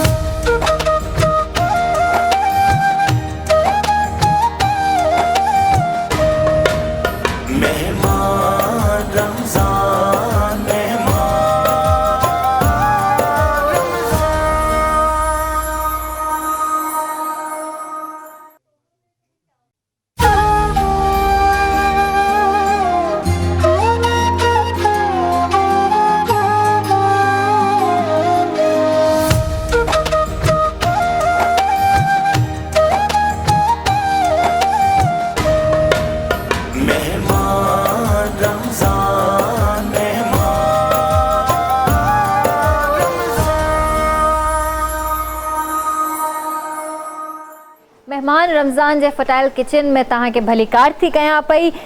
मां हिते तव्हांखे ब्रुक बॉन्ड टी जे हवाले सां कुझु ॿुधाइणु चाहींदसि त ब्रुक बॉन्ड सुप्रीम हमेशह खां नालो आहे एतमाद जो, भरोसे जो। ब्रुक बॉन्ड सुप्रीम हमेशह खां पाकिस्तान जी आला मयार जी चाह आहे ऐं ब्रुक बॉन्ड सुप्रीम इन ई एतमाद ऐं मयार खे हाणे सिंध में खणी आई आहे। ब्रुक बॉन्ड सुप्रीम डस्ट जो इहो कड़क मज़ो, तेज़ ज़ाइको, बेहतरीन खुशबू ऐं तेज़ रंग पंहिंजनि सां गॾु चांहि पीअण में इहा पंहिंजाइप आहे जेको ब्रुक बॉन्ड सुप्रीम डस्ट आहे। पंहिंजाइप जो ज़ाइको झलके थो ब्रुक बॉन्ड सुप्रीम डस्ट में। घणियूं ई चाहियूं पंहिंजो पाण खे नंबर 1 चांहि चवंदियूं आहिनि, पर ब्रुक बॉन्ड सुप्रीम डस्ट ई सिंध जी नंबर 1 चांहि आहे, त इन में को शक कोन्हे। जिथे बि मछ कचेरी थींदियूं आहिनि, जिथे बि उताकू लॻंदियूं आहिनि, जिथे बि हर कोई मतलब घरनि में मिलंदो आहे, त सभिनीनि खां पहिरियां जेका सर्विंग थींदी आहे ब्रुक बॉन्ड टी जी ही थींदी आहे।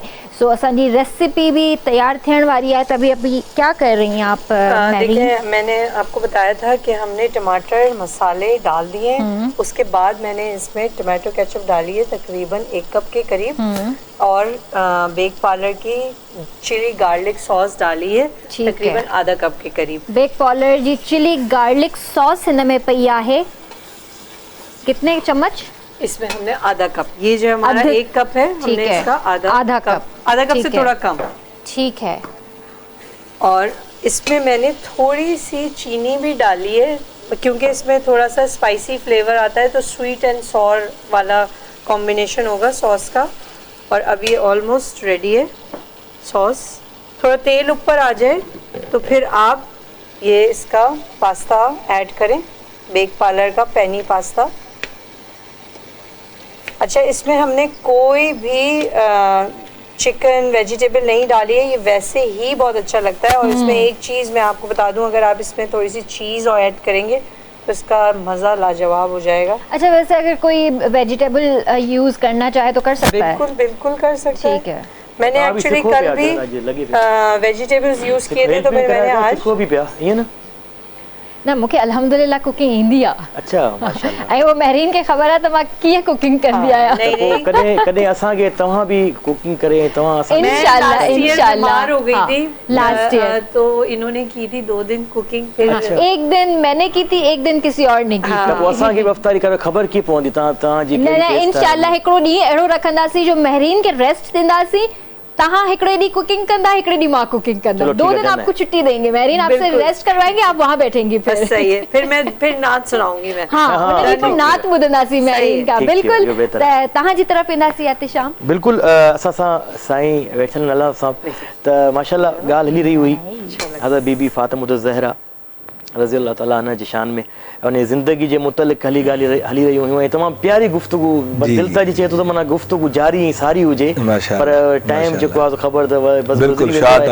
सो उन खां अलावा को ॻाल्हि ते कंहिं रोशनी विझो त जॾहिं नबी करीम सल्लल्लाहु अलैहि वसल्लम सां जॾहिं मिलंदियूं हुयूं, तव्हां ॿुधायो। इन खां अलावा ॿी का ॻाल्हि हुजे का अहिड़ी जीअं दिलि बागो बार बणिजी वञे? मां इन में उनखे हिकिड़ी ॿी ॻाल्हि बि अर्ज़ु कंदुमि, छो जो रमज़ान शरीफ़ जो महीनो हले थो, इन निस्बत सां त मुंहिंजे हुज़ूर करीम सल्लल्लाहु अलैहि वसल्लम जन फरमायो त हिन भलारे मुक़द्दस महीने में तमामु वॾा वॾा गुनहगार बख़्शिजी करे जन्नत हलिया था वञनि। बेशक, लेकिन 4 अहिड़ा गुनहगार आहिनि जेके हिन माह मुक़द्दस रमज़ान शरीफ़ में बि नथा बख़्शिश हासिल करे सघनि। अल्लाहु अकबर। त सहाबा अर्ज़ु कयो, साईं कहिड़ा? त पाण करीम सल्लल्लाहु अलैहि वसल्लम जन फरमायो, सभ खां पहिरियां शिरक करण वारो जेको अल्लाह खां अलावा कंहिं ॿिए खे अल्लाहुल ग़ुयूब सम्झे थो पियो। अल्लाहु अकबर। ॾिसो, असां कलमो पढ़ियो आहे ला इलाहा इल्लल्लाह मुहम्मद रसूलुल्लाह सल्लल्लाहु अलैहि वसल्लम, लेकिन कलमे पढ़ण वारो माण्हू इन कलमे जी माना ऐं मतिलब खे बि सम्झे लाज़िम ऐं मलज़ूम आहे उनजे लाइ। त असांजो पढ़ियो आहे ला इलाहा, ला जी माना आहे बसि इनकार थी वियो सभिनि शयुनि खां, सिर्फ़ु तूं अल्लाह जी ज़ात खां अलावा। मुंहिंजे इमामुल अंबिया फरमायो, यानी जेको अल्लाह सां कंहिंखे शरीक थो करे उहो बि हिन महीने में नथो बख़्शिजे। ॿिए नंबर में मुंहिंजे हुज़ूर साईं फरमायो त उहो नथो बख़्शिजे जेको वालिदैन जो नाफ़रमान आहे। अल्लाहु अकबर। अबे अम्मा खे रंजाए थो, अबे अम्मा खे तकलीफ़ा ॾिए थो। अचे थो पियो रिवायतुनि में त मुंहिंजे हुज़ूर करीम सल्लल्लाहु अलैहि वसल्लम जन ॾे सैयदना अबू हुरैरा आयो रज़ी अल्लाह ताला अन्हु, अची चई, अल्लाह जा रसूल, मां अव्हांजी ख़िदमत में आयो आहियां, अव्हांजो ग़ुलाम, अव्हांजो ख़ादिम, मूंखे कलमो पढ़ायो। साईं जन कलमो पढ़ायो, लेकिन उनजी अमड़ जेका आई सा काफ़िराणी ही। सही। सो सैयदना अबू हुरैरा रज़ी अल्लाह ताला अन्हु हुज़ूर साईं ते कलमे पढ़ण खां पोइ काफ़ी टाइम साईं जन जी ख़िदमत में रहियो। साईं जन जी ख़िदमत में रहण खां पोइ काफ़ी टाइम खां पोइ अम्मा जी सिक सतायो, चए त वञा वञी अम्मा जे चेहरे जो दीदार करे अचां। साईं जन खां इजाज़त वरितईं, साईं अम्मा जी सिक लॻी आहे पर आहे मुंहिंजी माउ काफ़िराणी, जे ॾियो मोकल त वञा दीदार करे अचां। मुंहिंजे हुज़ूर फरमाया, पुट तोड़े जो तुंहिंजी माउ काफ़िराणी आहे पर आहे त तूं हुनजो पुटु, वञ वञी अम्मा जे चेहरे जो दीदार करे आ, मां तोखे रोकींदुमि कोन, तोड़े भले तूं मुंहिंजे मथां ईमान आंदो आहे, तुंहिंजी अमड़ मूं ते ईमान न आंदो आहे, वञ दीदार करे आ। लेकिन अमड़ साइण ॾाढे कावड़ ऐं गुस्से में हुई त मुहम्मद जे मथां कल मूं छो पढ़ियो अथई। सैयदना अबू हुरैरा रज़ी अल्लाह ताला अन्हु ख़ुशीअ में आयो माउ सां मिलण जे लाइ, लेकिन अमड़ काड़ी ज़ोरदार शइ खणी करे जीअं जो अबू हुरैरो साम्हूं आयो त मथे में हई। अल्लाह अकबर। मथे में लॻण सां अबू हुरैरे साईं जो मथो फाटी पियो। अबू हुरैरो साईं किरी पियो। अमड़ सीने ते चढ़ी वेही रही। ॾाढ़ीअ मुबारक जा वार पटिजी पिया, मथे जा वार पटिजी पिया, कपिड़ा फाटी पिया। सैयदना अबू हुरैरो रज़ी अल्लाह ताला अन्हु काफ़ी देर खां पोइ रोईंदो रोईंदो मुंहिंजे हुज़ूर जी ख़िदमत में आयो। चई अल्लाह जा रसूल, हे हशर मुंहिंजी अम्मा मुंहिंजो कयो आहे। मुंहिंजे इमाम अल-अंबिया फरमायो, पुट तूं मां खे छा करे आए? साईं मां कुझु बि न कयो, रुगो पंहिंजी जान छॾाए भॼी आयो आहियां। हुज़ूर उथी बीठा, बिही करे भाकुर पातऊं, सैयदना अबू हुरैरे खे सीने सां लाथऊं, पेशानीअ ते बोसो ॾेई फरमायूं, पुट अबू हुरैरा तोखे मुबारक हुजे, कपिड़ा पंहिंजा फाड़ाए आयो आहियां, मथो पंहिंजो फाड़ाए आयो आहियां, पर पंहिंजी क़बर क़यामत बचाए आयो आहियां। जे हिकिड़ो जुमिलो बि माउ खे बुरो चई अचे, हा मां मोहम्मद तो पंहिंजे सहाबीअ खे बि जहन्नम जी बाहि खां बचाए सघां। सो असांखे पंहिंजे वालिदैन जो क़दुरु करणु घुरिजे। हिन टाइम जेके हालात आहिनि, मां सॼी सिंध जे अंदरि वञा थो, यकीनन असांखे हर जॻह तां इहा शिकायत मिले थी ऐं माण्हू रड़नि था पिया त औलाद नाफ़रमान थी वई। जीअं झंग में बाहि फैलिजी वञे, ईअं अबे अम्मा जी नाफ़रमानी फैलिजी वञे थी पई। असांखे खपे त असां पंहिंजे वालिदैन जो क़दुरु कयूं। इमाम अल-अंबिया फरमायो ॿिए नंबर ते, वालिदैन जो नाफ़रमान बि हिन महीने में नथो बख़्शिजे। टे नंबर में मुंहिंजे इमाम अल-अंबिया सल्लल्लाहु अलैहि वसल्लम जन फरमायो, रिश्तेदारनि सां क़तअ तालुकी करण वारो हिन महीने में नथो बख़्शिजे। बिल्कुलु सही ॻाल्हि आहे। बिल्कुलु रिश्तेदारनि सां क़तअ तालुकी करण वारो, ॾाॾे जा जेके मिट माइट आहिनि, वालिद साहिब जा जेके मिट माइट आहिनि, या अमड़ साइण जा जेको ननिहाल चइबो आहे, या उहे जेके मिट माइट आहिनि, उन्हनि सां जेका क़तअ तालुकी करे थो, बदकलामी बदअख़लाक़ी करे थो, इमाम अल-अंबिया फरमायो सभ खां वधीक जेके जहन्नम में माण्हू विधा वेंदा, इन बदकलामीअ जे करे ई विधा वेंदा। ऐं चौथे नंबर ते मुंहिंजे हुज़ूर करीम सल्लल्लाहु अलैहि वसल्लम फरमायो, उन्हनि माण्हुनि जी इन महीने में बख़्शिश नथी थिए जेके शराब पीअण जा आदी आहिनि, जिन जी महफ़िल शराब खां सवा पूरी नथी थिए, जिन जी कचहरी शराब खां सवा ख़तमु नथी थिए। इमाम अल-अंबिया फरमायो, अहिड़ा माण्हू इहे चार बदकार इन भलारे महीने में बि नथा बख़्शिश हासिल करे सघनि। हाणे अचां मां उन ॻाल्हि ते, जीअं त मां ॻाल्हि शुरू कई, त को वक़्तु अहिड़ो आयो जो मुंहिंजे हुज़ूर करीम सल्लल्लाहु अलैहि वसल्लम इन्हनि चइनि गुनाहगारनि जी बख़्शिश जे लाइ बि दुआ घुरी आहे। वाह वाह वाह। इन चइनि गुनाहगारनि जे लाइ, जंहिंजे लाइ हुज़ूर फरमाइनि था त इहे गुनाहगार नथा बख़्शिश हासिल करे सघनि, पर मुंहिंजे हुज़ूर करीम सल्लल्लाहु अलैहि वसल्लम राति जे वॻड़े में ज़ारो क़तार रोई, अखियुनि मां पाणी हारे करे इन्हनि चइनि वॾनि गुनाहगारनि जे लाइ अल्लाह खां दुआ घुरी, ओ मुंहिंजा अल्लाह मुंहिंजे उम्मत जे हालत रहम कजाए। वाह वाह सुभान अल्लाह। ऐं साईं जन बेहोशीअ वारी कैफ़ियत में हलिया विया। इन्हनि चइनि गुनाहगारनि जी बख़्शिश जे लाइ दुआ घुरंदे घुरंदे ज़ारो क़तार अखियुनि मां पाणी वाईंदे हुज़ूर साईं बेहोश थी विया। अली साईं ॾाढी ॼण त परेशानीअ वारी कैफ़ियत में, ग़म वारी कैफ़ियत में घरड़े में आया। फरमायूं, फातिमा मूंखे हिमत नथी थिए जो मां साईं जन जे हुजरे में वञा, लेकिन मां ॾिसां थो त मुंहिंजे हुज़ूर साईं जे हुजरे मां रोअण जो आवाज़ु अचे पियो, लेकिन हिन टाइम मूंखे महसूसु थिए थो त साईं जन जे मथां का कैफ़ियत अहिड़ी तारी थी वई आहे जो ग़म वारी आहे। हिन जे लाइ जल्दी कर, हिमत कर, तूं साईं जन ॾे हली करे पहुच। अम्मा फातिमा ज़हरा रज़ी अल्लाह ताला अन्हा हुजरे में आई आहे, मुंहिंजे हुज़ूर करीम सल्लल्लाहु अलैहि वसल्लम जे मथां बीठी आहे ऐं साईं जन जे सॼे कुल्हे मुबारक ते हथु रखियो अथऊं। हथु रखी करे फरमायूं, बाबा अम्मा फातिमा ज़हरा रज़ी अल्लाह ताला अन्हा जो हथु मुबारक जीअं साईं जन जे कुल्हे मुबारक ते पियो, साईं जन फरमायो त मां थधाड़ महसूसु कई। वाह वाह। मुंहिंजी रहमत वारी न्याणी अम्मा फातिमा ज़हरा जो हथु मुंहिंजे कुल्हे ते पियो त मां थधाड़ महसूसु कई ऐं मूंखे होश आयो। मां फरमायुमि, फातिमा पुट तूं आई आहे? हा बाबा मां आई आहियां। तव्हां रोई रोई जेको आहे निढहाल बणिजी विया आहियो। अम्मा फातिमा ज़हरा खे मुंहिंजे हुज़ूर फरमायो, हा पुट हाणे हथड़ो ओरे कर त मां बोसो ॾियां। वरी साईं जन अम्मा फातिमा हथ ते बोसो ॾेई फरमायो, फातिमा हाणे पंहिंजा हथड़ा बि खणो त अल्लाह इन्हनि चइनि गुनाहगारनि खे बख़्शे, इन्हनि चइनि गुनाहगारनि खे बि अल्लाह हिदायत वारो रस्तो नसीब फरमाए।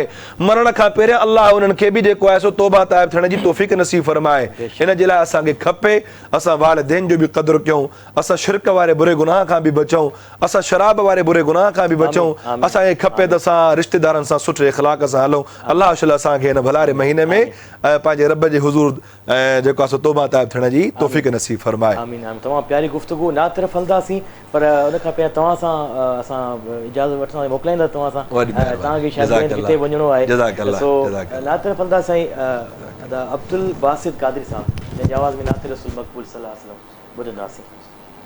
इसको क्या हुआ, एकदम तेज हो गया? नबी आखिर ज़माने जो मुहम्मद मुस्तफ़ा है, रज़ा जे का मोहम्मद जी खुदा जी सा रज़ा आहे नबी आखिर ज़माने जो मोहम्मद मुस्तफ़ा है रज़ा जे का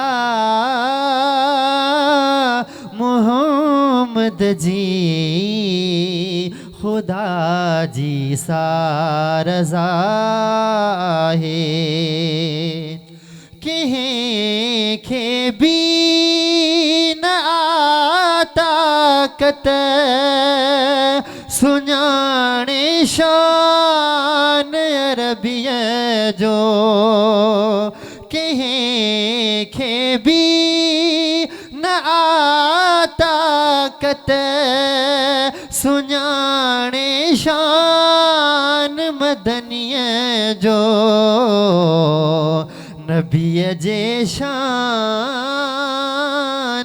खां वाक़ुफ़ त हिकिड़ो ई ख़ुदा आहे नबी आख़िर ज़माने जो मोहम्मद मुस्तफ़ा आहे ख़ता जो ख़्याल भी दिल में न ईंदो हो मोहम्मद खे ख़ता जो ख़्याल भी दिल में न ईंदो हो मोहम्मद खे पिरी आपाक हर शे खां खुदा जो दिल रुबा आहे नबी आखिर ज़माने जो मोहम्मद मुस्तफ़ा आहे लालण लजपाल उम्मत जो सखी सरदार आमदनी लालण लजपाल उम्मत जो सखी सरदार आमदनी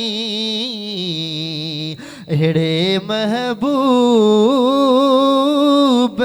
जी तारीफ़ भी ॻाइण रवा आहे नबी आखिर ज़माने जो मोहम्मद मुस्तफ़ा आहे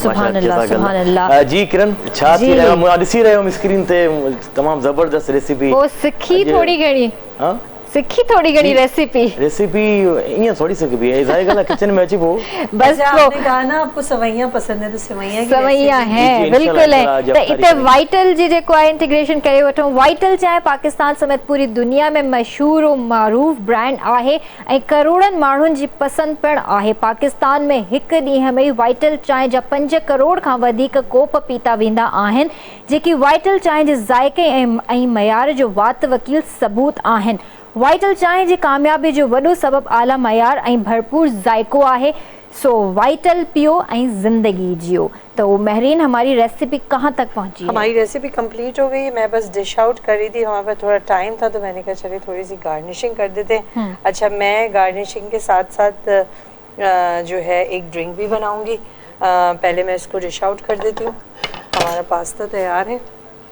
पास्ता तो बहुत मज़े का लग रहा है और ये रेड सॉस पास्ता ये बच्चों बड़ों सबका ही बहुत फेवरेट होता है।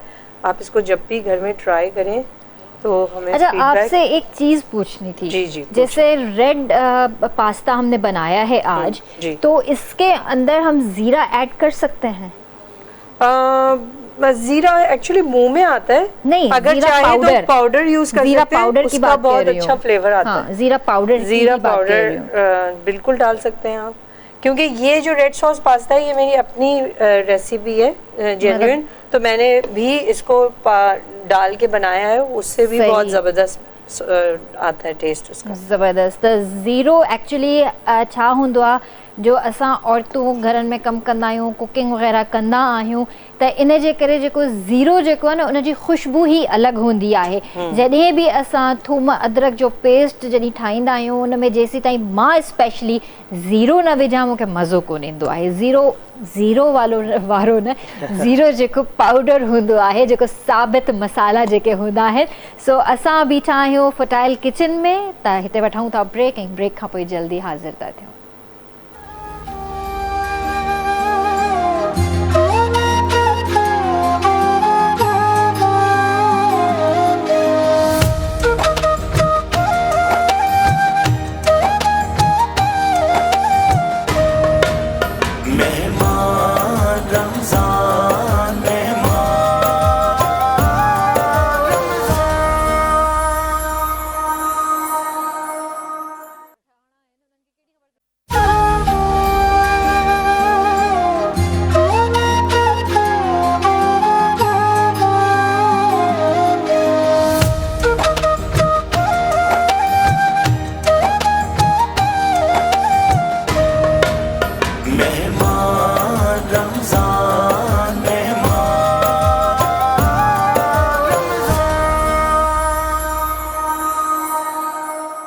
वेलकम बैक नाज़रीन, हिकु दफ़ो ॿीहर ख़ुशि आमदी तव्हांखे चऊं था पंहिंजे प्रोग्राम मेहमान रमज़ान में। ऐं माशाल्लाह जीअं त अफ़्तारी जो वक़्तु बि इलाही तेज़ी सां करीब ईंदो पियो वञे, ऐं असांजो घरनि में जेके असांजी माऊं आहिनि, भेनरूं आहिनि, उहे ज़रूरी प्रोग्राम बि नातू ॿुधंदा हूंदा, मेहमान रमज़ान खे ॾिसंदा हूंदा, ऐं किचन में किथे पकोड़ा ठहंदा हूंदा, किथे समोसा ठहंदा हूंदा, किथे छा कुझु, किथे छा कुझु, रेसिपीज़ बि सिखंदियूं। पर अॼु महिमान रमज़ान में छा ठहियो आहे? अॼु महिमान रमज़ान में इलाही स्पेशल शयूं ठहियूं आहिनि। सयूं ठहियूं आहिनि, मिठियूं सयूं, ऐं उन खां अलावा रेड पास्ता।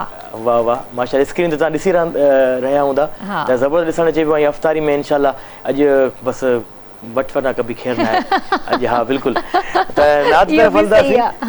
असांजी भेण असां गॾु आहे मेहराल ख़ान, उन खां नात रसूल मक़बूल सलाह ॿुधंदासीं। बिस्मिल्लाह। वालेकुम अस्सलाम। सैयदा फातिमा ज़हरा के हवाले से कलाम पेश करना चाहूँगी कि तेरी चौखट है कि कुरान का क़िबला ज़हरा, तेरी चौखट है कि कुरान का क़िबला ज़हरा, आयतें करती हैं आकर तुझे सजदा ज़हरा। चेहरा हैदर का इबादत है ज़माने के लिए, और हैदर की इबादत है तेरा चेहरा ज़हरा। तेरी चौखट पे खड़ा है जो फ़कीरों की तरह, वो भी होगा कोई जन्नत का फरिश्ता ज़हरा।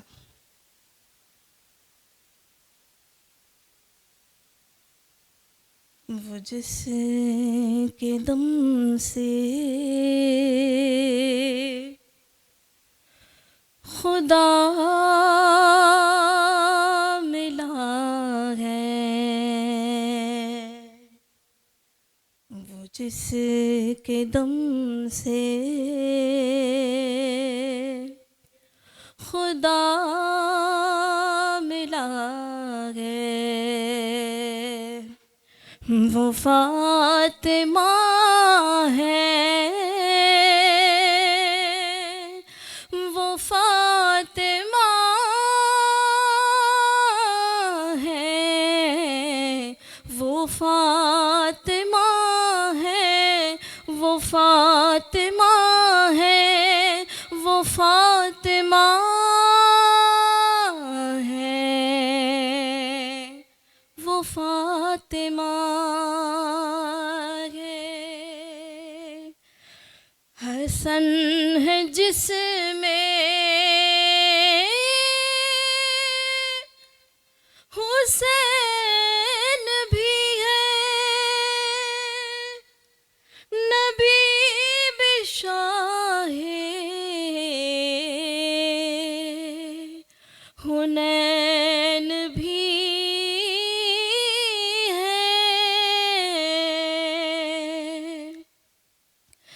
वो जिसकी चादर में सारा आलम छुपा हुआ है, वो फातिमा है, वो फातिमा है। सुला रही है वो शाहज़ादी, मगर नहीं रुकते काम घर के, वो जिसके बदले फरिश्ता चक्की चला रहा है, वो फातिमा है, वो फातिमा है, वो फातिमा है। सुभान अल्लाह, माशाल्लाह माशाल्लाह, बहुत खूब। असांजी भेण मेराल मेराल खान, मेराल खान त किचन तरफ शायद तव्हांखे जी बिल्कुल पुछा किचन जी करणी तरफ हुई। भी हलूं था। ऐं महरीन एक्चुअली ड्रिंक तैयार कई आहे गुलबहार, और गुलबहार ड्रिंक में हमने तुक मलंगा और उसमें थोड़ा सा नींबू और पुदीना डाल के हमने ड्रिंक बनाई है, और ये बड़ी सी मतलब बड़ी रिफ्रेशिंग होती है, क्योंकि इसके तुक मलंगा के भी बड़े फ़ायदे हैं, जो आप पूरा गर्मी में जो आप रोज़ा रखते हैं उससे बड़ी आपके लिए अच्छा रहता है। तो ये फ़ायदेमंद है और ये वेट लॉस में भी मदद करता है, तो आप ज़रूर पियो। जंहिंखे वज़न घटाइणो आहे न, त उहा इहा ड्रिंक ज़रूर ठाहे पिए, इंशाल्लाह उनजो वेट लूज़ थी वेंदो। ऐसा ही है ना? जी बिल्कुल बिल्कुल, क्योंकि आप वैसे तो डाइट नहीं जो लोग कर पाते, तो ये बेस्ट टाइम है कि आप अपनी इफ्तार करें, आधा घंटा वॉक करें और फिर तरावी पे चले जाएं।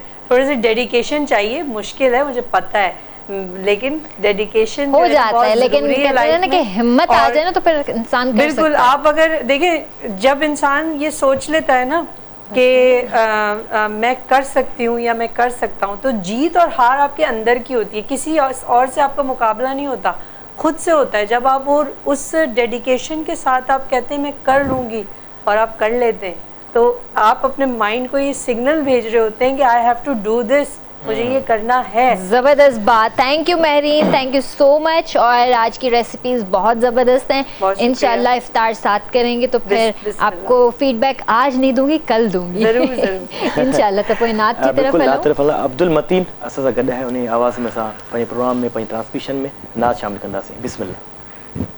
बिस्मिल्लाहिर्रहमानिर्रहीम। वॾी महिरबानी एहतिशाम भाई इंशाल्लाह मुख़्तसिर टाइम आहे, इन जे करे 2-3 अशार पेश कंदुसि।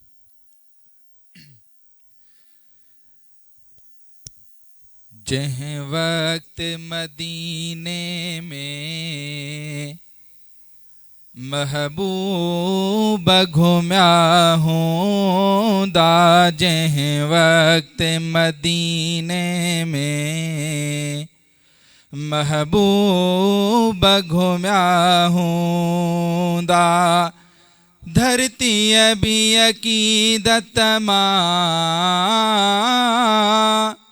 धरती भी अकीदत मां, ॿई पेर चुमिया हूंदा, जंहिं वक्त मदीने में महबूब घुमिया हूंदा।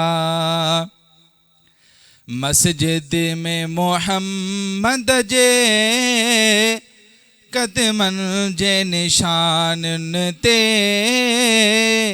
मस्जिद में मोहम्मद जे कदमनि जे निशाननि ते, आसीस वठण ख़ातिर,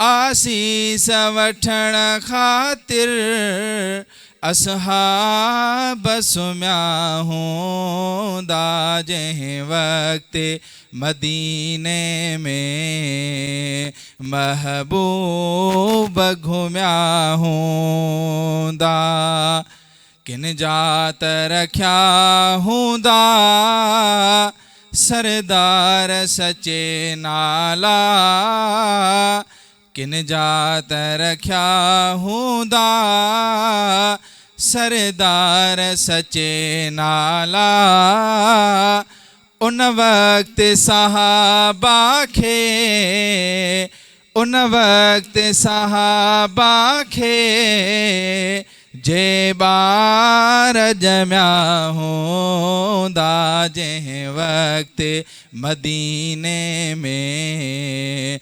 महबूब घुम्या हूंदा। सुभान अल्लाह वक्त तमामु घटि रहिजी वियो आहे त क्विक मां तव्हांखे स्पॉन्सर्स ॿुधाईंदी हलां। असांजे प्रोग्राम जे जेके स्पॉन्सर्स आहिनि महिमान रमज़ान जा तलो बनास्पति घी एंड कुकिंग ऑयल अम्मा तलो में पकाओ हमें सेहतमंद बनाओ। Bake Parlor the true pasta expert Brooke Bond Supreme dust tea Marhaba शरबत गुलबहार फलों फूलों और खालिश जड़ी बूटियों से तैयार करदा जहाँ प्यार वहाँ गुलबहार। Fotile kitchen appliances Tapal Mezban premier dust tea Shahbaz cooking oil and ghee Tang के साथ रिफ्रेशिंग रमज़ान हमदर्द रूह अफ़ज़ा पाकोला मिल्क ऐं इफ्तारी जो ख़ासि बंदोबस्तु कयो आहे ख़ालिद स्वीट्स एंड बेकर्स ऐं उन सां गॾु जेको आहे असां सां जेको स्पॉन्सर्स फैमिली में शामिल आहे वाइटल टी वाइटल पियो ऐं पंहिंजी ज़िंदगी खे जियो। अॼु जी बहितरीन ॻाल्हि इहा आहे वञण खां पहिरियां ज़रूरु चवणु चाहींदसि त पंहिंजी ज़िंदगी खे एॾो मसरूफ़ न कयो इफ़्तारनि पचाइण में इफ़्तारनि गेट टुगेदर्स करण में घुमण फिरण में थोरो टाइम इस्तग़फ़ार जो बि कढो। ईअं न थिए जो ही घड़ियूं निकिरी वञनि ऐं पछतावे खां पोइ कुझु बि न बचे। ठीकु आहे रमज़ान जो महीनो आहे इंजॉय कयो खाओ पीओ सिहत ठाहियो पर उन खां पहिरियां इबादत कयो। इबादत लाज़मी आहे ऐं इस्तग़फ़ार लाज़मी कयो। इस्तग़फ़ार हूअं ई बि हर वक़्तु करणु घुरिजे पर रमज़ान में जेको इस्तग़फ़ार करण जो जेको सवाबु आहे ऐं बख़्शिश आहे उन जो तव्हां तसवुर बि नथा करे सघो। ऐं मुंहिंजी तरफ़ां अल्लाह हाफ़िज़ इंशाअल्लाह सुभाणे तव्हां सां मिलंदासीं। ऐं वेंदे वेंदे मां रिक्वेस्ट कंदसि एहतिशाम खे त तव्हां पंहिंजी आवाज़ में असांखे जेको तव्हांखे दिलि चए उहो ॿुधायो। माइक बिल्कुलु नाते रसूल मक़बूल दिलि चवे पई त अॼु उहा पेश कयां थो।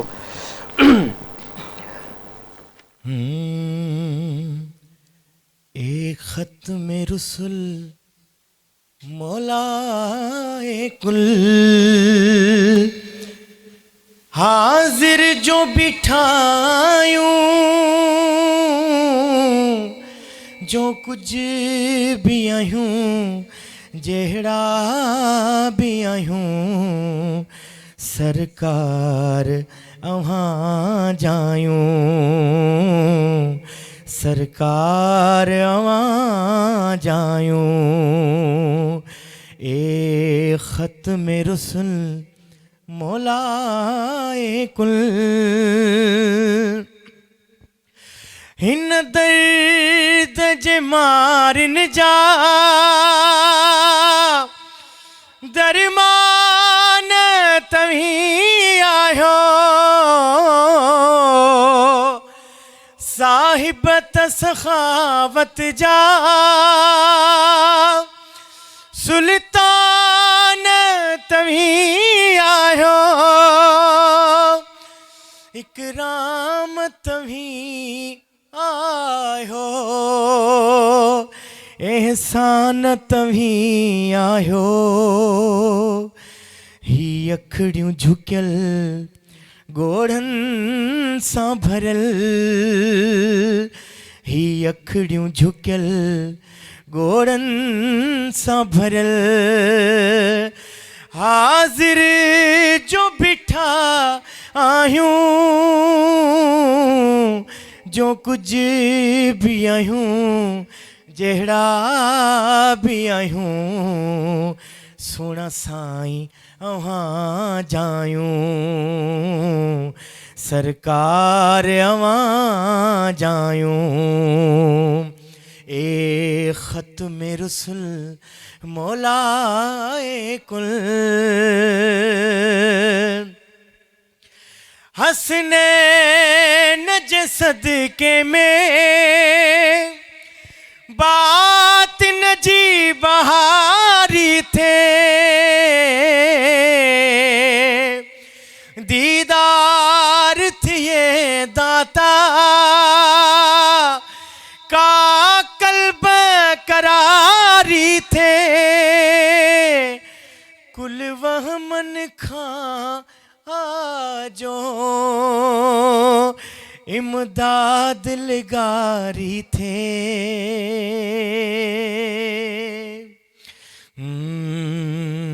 ए नूरे अज़ल आला अफ़ज़ल सामू जो बिठा आयूं जो कुछ भी आयूं जेड़ा भी आयूं सरकार अवां जायूं सरकार अवां जायूं सरकार अवां जायूं ए ख़त्म रसूल मौलाए कुल